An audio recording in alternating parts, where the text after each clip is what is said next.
नमस्कार साथियों, आप सभी का हमारे यूट्यूब चैनल देश एकेडमी में स्वागत है। जो कि हम लोगों ने वर्ल्ड जियोग्राफी की श्रृंखला शुरू की है।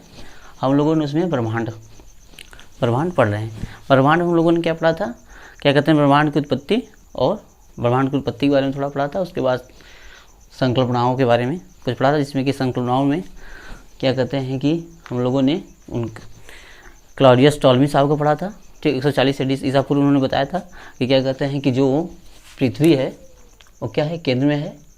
पृथ्वी क्या है, वो केंद्र में है और इसके चारों तरफ जो है सूर्य इसका क्या कर रहा है, परिक्रमा कर रहा है। ठीक है ना, सूर्य के चारों तरफ परिक्रमा कर रहा है।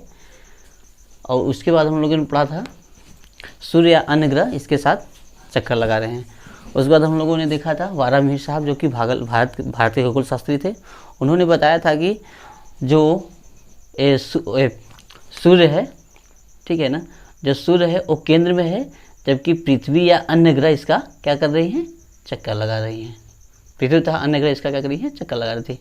वही हम लोगों ने पढ़ा था। उसके बाद क्या कहते हैं निकोलस कापरनिकस साहब का, जो कि उन्होंने क्या बताया था, उन्होंने बताया था कि सूर्य जो है केंद्र में है और पृथ्वी तथा अन्य ग्रह इसका चक्कर लगा रहे हैं।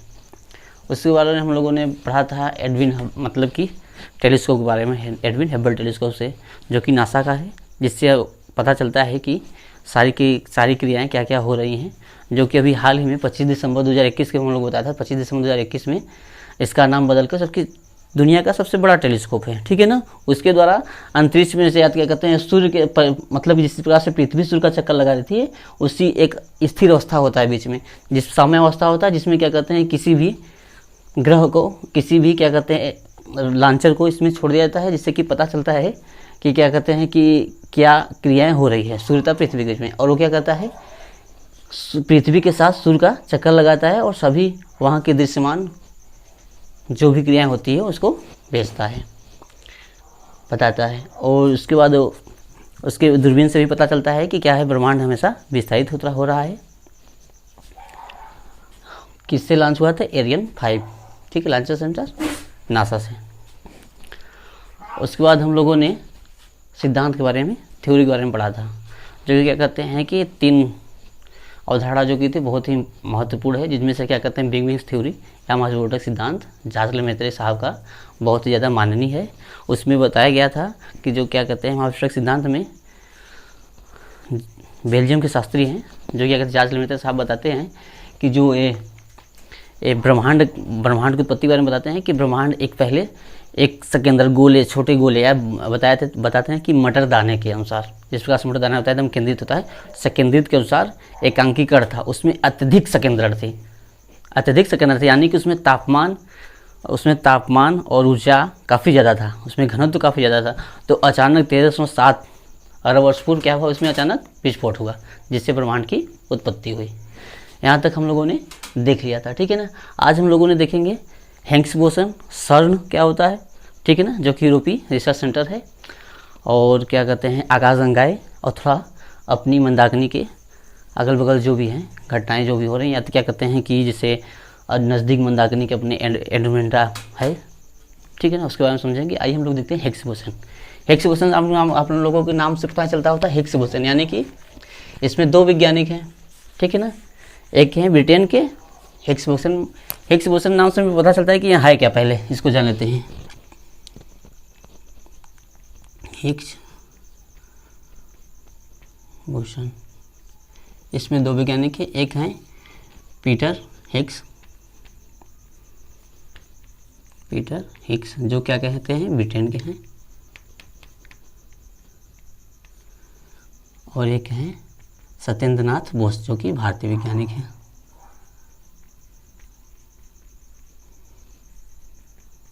सत्येंद्रनाथ बोस। अब हिग्स है क्या, या इसे कहा जाता है क्या है, हिग्स क्या है जान लेते हैं। ब्रह्मांड का वो मौलिक कण है, ठीक है ना, ब्रह्मांड का वो मौलिक कण हिग्स बोसन को है, या हिग्स बोसन को ही कहा जाता है ब्रह्मांड का सबसे मौलिक कण, ठीक है ना, ब्रह्मांड का मौलिक कण कहा जाता है। अब हमें पता चलता है कि ब्रह्मांड का मौलिक कण, यानी मौलिक कण है क्या, तो मौलिक कण उसे कहते हैं जो इस ब्रह्मांड में सबसे छोटी इकाई या इससे छोटा कोई नहीं है, जिससे ब्रह्मांड मिलकर बना है, जिससे ब्रह्मांड मिलकर बना है, यानी कि सबसे छोटी इकाई हिग्स बोसन है जिससे ब्रह्मांड मिलकर बना है। ठीक है, तो देखिए कब सत्येंद्रनाथ बोस की दौड़ा है उदाहरण से नर्मदा, जो कि थ्योरी क्या कहते हैं कि पीटर्सबर्ग ने बताया था कितने 1964 ईस्वी में। ठीक है, 1964 ईस्वी में इसको बताया गया था कि क्या कहते हैं कि जो मौलिक कण है वो सबसे छोटी इकाई है ब्रह्मांड की सबसे छोटी इकाई जिससे ब्रह्मांड मिलकर बना है। इसकी खोज के लिए प्रयोगशाला में CERN, जिसके प्रयोग इसका ज्ञात करने के लिए कहाँ ले गया गया CERN, यानी कि एक यूरोपीय रिसर्च सेंटर है जिसमें इसे पता लगाने के लिए लाया गया क्या कहते हैं कि ब्रह्मांड की उत्पत्ति किस प्रकार हुई। तो इसे काफ़ी 2 साल तक यानी प्रयोगशाला किया गया। प्रयोगशाला में 1964 में प्रयोगशाला में लाया गया और इसमें 2 साल तक रिसर्च किया गया। 2 साल तक 2010 से 2012 में हम निकल के आया है, तो पता चला कि ठीक है ना 2010 से 2012 में 2012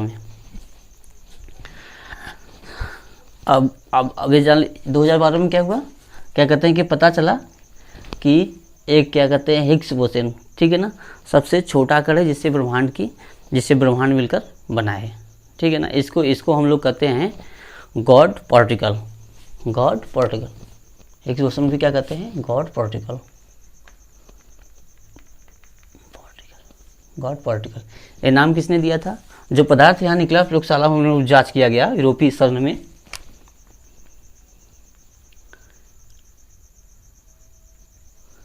ठीक ना, क्या है ये यूरोपीय रिसर्च सेंटर है। इसकी स्थापना कब हुई थी? 1954 में। ठीक है, स्थापना 1954 में हुई थी। जबकि ये क्वेश्चन आता है इसका भारत सदस्य है कि नहीं। हाँ, इसका भारत सदस्य कब हुआ था? 2017 में। 2017 में इसका भारत सदस्य है CERN का। ठीक है ना, लेकिन जब निकले तो क्या नाम दिया गया? God particle. ठीक है ना, या हिग्स बोसन। लेकिन तब पर भी क्या कहते हैं ये नहीं पता चल पाया, क्या कहते हैं कि अभी तक हम मौलिक कण का पता नहीं लगा पाए हैं। ठीक है ना, अभी तक मौलिक कण का पता लगा पाए। ऐसा कण निकला जिससे क्या कहते हैं इसकी उत्पत्ति फिर से, मतलब इसको जितना भी तोड़ा जाए, मतलब जितनी बार टक्कर कराया जाए वो फिर से उत्पत्ति उसकी होती चली जा रही थी। जैसे क्या कहते हैं कि प्रयोगशाला में एक प्रोटॉन को, ठीक है ना, प्रयोगशाला में क्या किया गया? प्रोटॉन को किस मशीन, जान लीजिए किस मशीन द्वारा? मशीन का नाम था LHC। ठीक है ना, लार्ज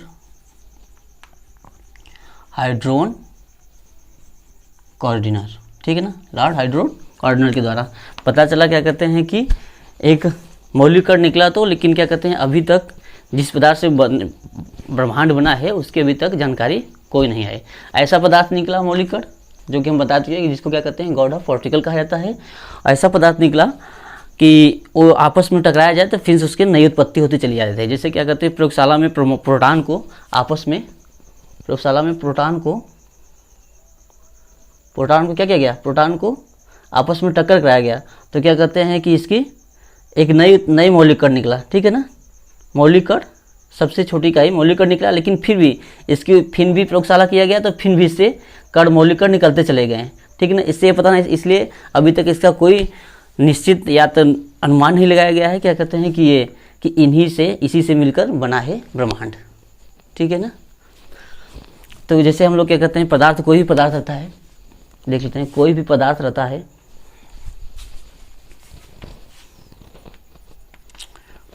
जिससे क्या कहते हैं अणु बनते हैं। ठीक है ना, उसके बाद परमाणु बनते हैं। ठीक है ना, परमाणु में इलेक्ट्रॉन, प्रोटॉन, न्यूट्रॉन होता है, जो कि आप जानते हैं नाभिक में क्या होता है? न्यूट्रॉन और प्रोटॉन होता है। ठीक है ना, इसी से बनता है ना अणु, परमाणु। तो क्या कहते हैं कि अभी तक इसकी कोई खोज नहीं की गई कि क्या कहते हैं कि यही एक मौलिक कण है जिससे क्या कहते हैं ब्रह्मांड मिलकर बना है।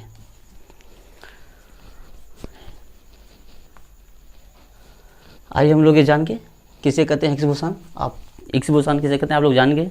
ठीक है ना, अब आइए हम लोग जानते हैं आकाशगंगा के बारे में। ठीक है ना, आकाशगंगा के बारे में।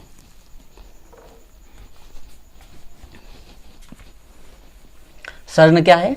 सर्ण आता है क्वेश्चन। सर्ण क्या है? सर्ण एक यूरोपीय रिसर्च सेंटर है जिसमें क्या कहते हैं सबसे पहले हिग्स बोसन थ्योरी को, अवधारणा को क्या किया गया, प्रयोगशाला में लाया गया, जिससे क्या कहते हैं हम लोगों से पता चला गया कहते हैं एक गॉड पार्टिकल कण निकलता है, मौलिक कण निकलता है, जिससे मिलकर ब्रह्मांड बना है, जबकि अभी तक ये निश्चित नहीं हो पाया है कि ब्रह्मांड इसी पदार्थ से मिलकर बना है। ठीक है। अब आकाशगंगा, आकाशगंगा आप जानते हैं असंख्य, जबकि कल हम लोग पढ़ा था असंख्य क्या है? तारे हैं।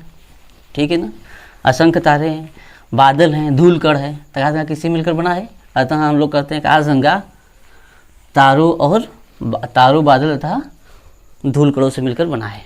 ठीक है ना, आकाशगंगा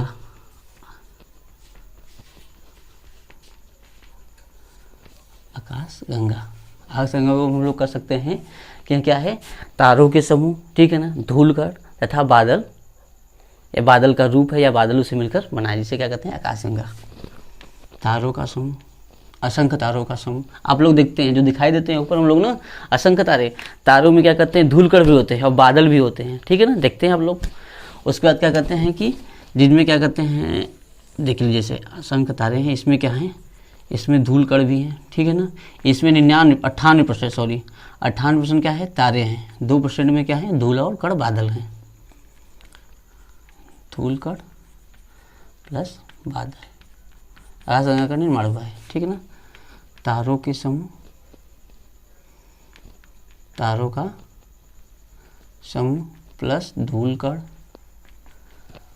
और प्लस बादल। ठीक है ना, आकाशगंगा किस प्रकार से निर्माण हुआ है या किस प्रकार से बना हुआ है? तारों का समूह और धूल कण था बादल का समूह को क्या कहते हैं? आकाशगंगा कहते हैं। ठीक है ना, ऐसे आप लोगों असंख्य तारों के समूह तथा जिसमें धूल कण ना बादल हो, उसे क्या किससे मिलकर बना है आकाशगंगा? असंख्य तारों के समूह, बादल तथा धूल कणों से मिलकर आकाशगंगा में बनी है। ठीक है ना, अब तारे, अब जानते हैं तारे, एक तारे कई, तारों क्या कहते हैं कि तारों के पास अपना मंडल है। ठीक है ना, तारों का मंडल है, ग्रह है, उपग्रह है। ठीक है ना, एक ही तारों के पास। ठीक है ना, जैसे सूर्य भी एक हमारा एक तारा है, जानते हैं आप लोग, उसका भी क्या कहते हैं? सौरमंडल है। ठीक है ना, पृथ्वी और मंगल ये सब क्या कहते हैं? उसका परिक्रमा करते हैं या चक्कर लगाते हैं। तो इसी प्रकार से असंख्य तारे हैं। ठीक है ना, इसी प्रकार से कितने हैं? असंख्य तारे हैं और उनका भी क्या है? ग्रह है, उपग्रह है। ठीक है ना, आकाशीय पिंड है। ठीक है, और क्या करते हैं? अब हम लोग देख कहते हैं कि सबसे नज़दीकी हमारी आकाशगंगा जिसमें हम लोग रहते हैं, उस आकाशगंगा का क्या नाम है? मिल्की अवे, जो कि हम लोगों ने कल देखा था। जिसमें हम लोग रहते हैं उसकी आकाशगंगा का नाम है मिल्की अवे। और यही बात आती है कि हमारे नज़दीकी आकाशगंगा कौन है? हमारी नज़दीकी आकाशगंगा एक और कौन है? तो इसका क्या नाम है? एडुमेंट्रा। मंदाकिनी या आकाशगंगा है। ठीक है ना,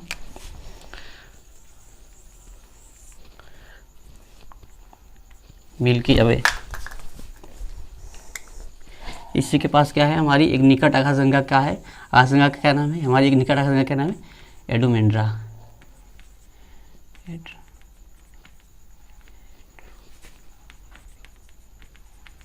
एडुमेंड्रा आकाशगंगा है, हमारे आकाशगंगा की सबसे निकट आकाशगंगा है। ठीक है ना, हमारी आकाशगंगा कैसी है? सर्पिलाकार है। ठीक है ना, हमारी आकाशगंगा कैसी है? सर्पिलाकार है। मंदाकिनी या मिल्की वे।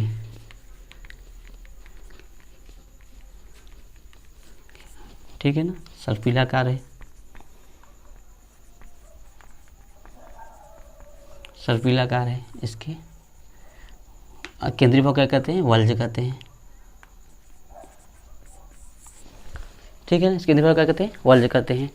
और क्या कहते हैं कि एक दूध मेखला, एक हमारी, इसको दूध मेखला भी कहते हैं। हमारे आकाशगंगा को इसको कहते हैं मिल्की वे या दूध मेखला।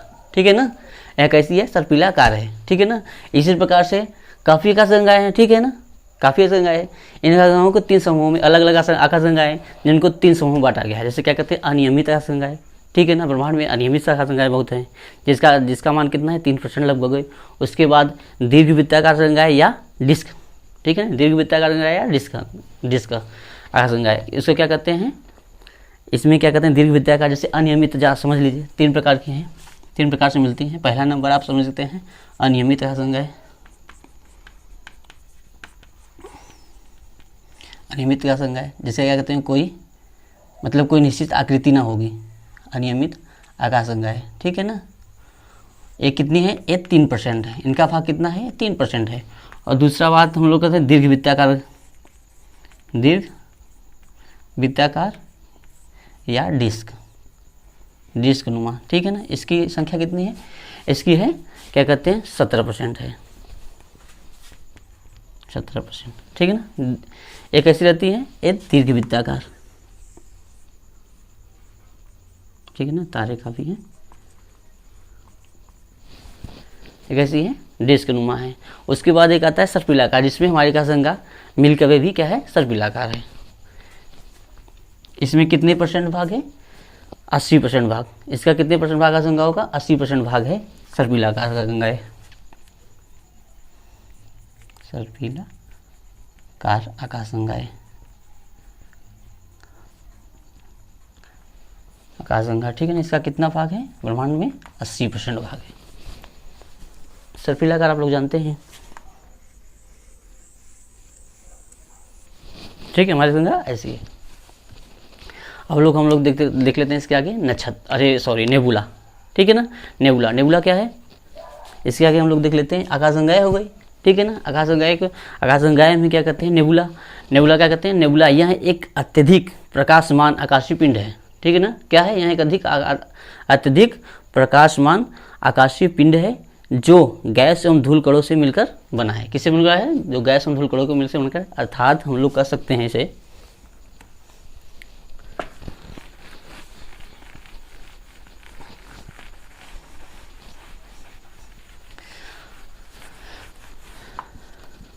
नेबुला।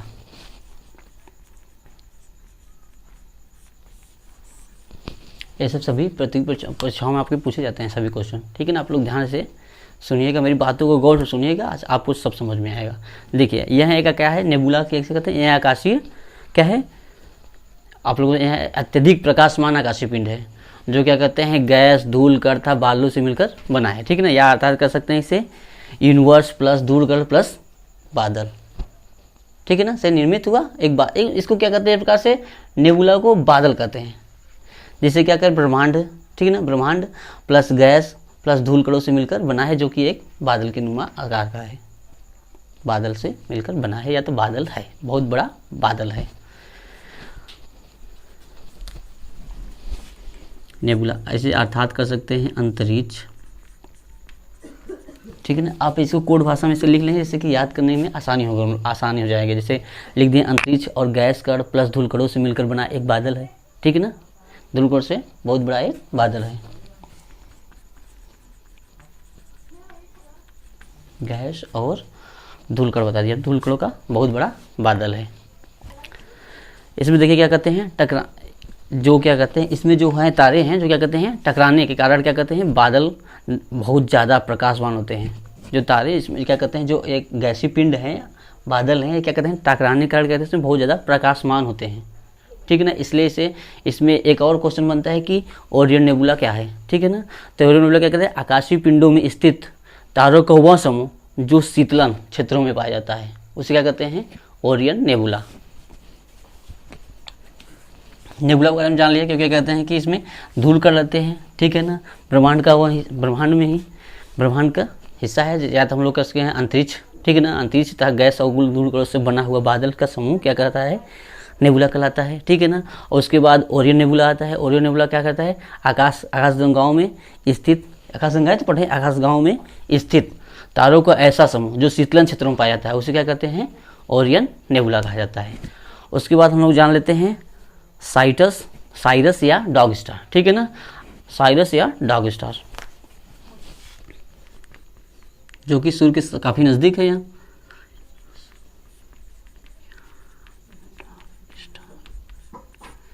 साइरस या डॉग स्टार किसे कहते हैं। अब इसके यही सब आकाशगंगाएं में स्थित, देखिए आकाशगंगाओं में स्थित हुआ स्थान, ठीक है ना। क्या कहते हैं आकाशगंगाओं में पाए जाने वाला तारों का वह समूह, ठीक है ना, या वह तारों का वह समूह जो सबसे अधिक चमकीला है, सूर्य से भी ये चमकीला है। साइरस सबसे पूछा जाता है सबसे चमकीला तारा, ठीक है ना। तो या क्या कहते हैं डॉग स्टार क्या है, तो आकाशगंगाओं में स्थित तारों का वह समूह जो सबसे चमकीला है, अर्थात सूर्य से भी चमकीला, जिसे किसे क्या कहा जाता है साइरस या डॉग स्टार कहा जाता है। और इसमें 2-3 क्वेश्चन और पूछे जाते हैं। ठीक है ना।